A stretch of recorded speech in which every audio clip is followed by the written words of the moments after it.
Notre événement n'a cessé d'évoluer au fur et à mesure des années. On a la chance d'avoir sur le NL Contest un plateau rider dans toutes les disciplines exceptionnel. On a Julien Cudeau qui est champion du monde en titre, qui a gagné l'année dernière le NL Contest, qui nous a reconfirmé sa présence. On a toujours le japonais Takashi Yasutoko qui vient d'ailleurs en grosse équipe cette année sur le festival. On ouvre une nouvelle discipline qui est le freestyle scooter park woman. On a la championne du monde qui sera présente aussi. En skateboard, en halfpipe, on a Joris Brichet qui est multiple champion de France. Enfin, on a vraiment un plateau exceptionnel et les riders viennent pour deux choses, viennent pour l'ambiance du public, viennent pour la compétition, ils viennent pour l'ambiance du festival qui est à mi-chemin entre une compétition de sport de glisse et un festival de musique, et c'est ça qui fait le côté unique du NL Contest aujourd'hui. L'idée, c'est vraiment de travailler avec tous les acteurs de la culture urbaine sur le festival et de fédérer tous ces acteurs le temps d'un week-end, même un peu plus parce qu'on a pas mal de choses qui se passent aussi en off du festival.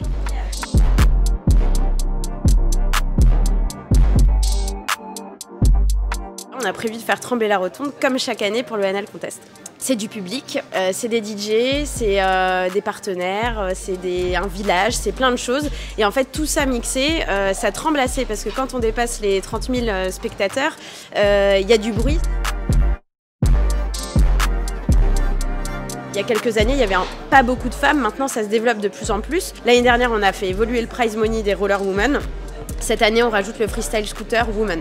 On a la chance d'avoir Rimka du 113 en concert. J'ai passé la nuit menottée sur le banc, sur les lacets de mes Air Max, il reste un peu de sang. On va vraiment avoir une ambiance de dingue le vendredi soir et le samedi soir. C'est grand honneur à DJ Topic qui a gagné donc les DMC World Championship en 2022 et on va fêter ça avec lui.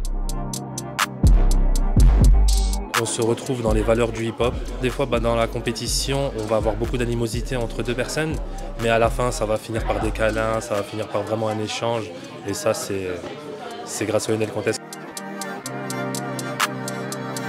On va avoir aussi des ateliers d'initiation au basket pour les plus jeunes dès le samedi matin, des concours parents-enfants autour de l'après-midi, avec toujours des lots à gagner. Donc bonne ambiance autour du samedi, initiation autour du basket.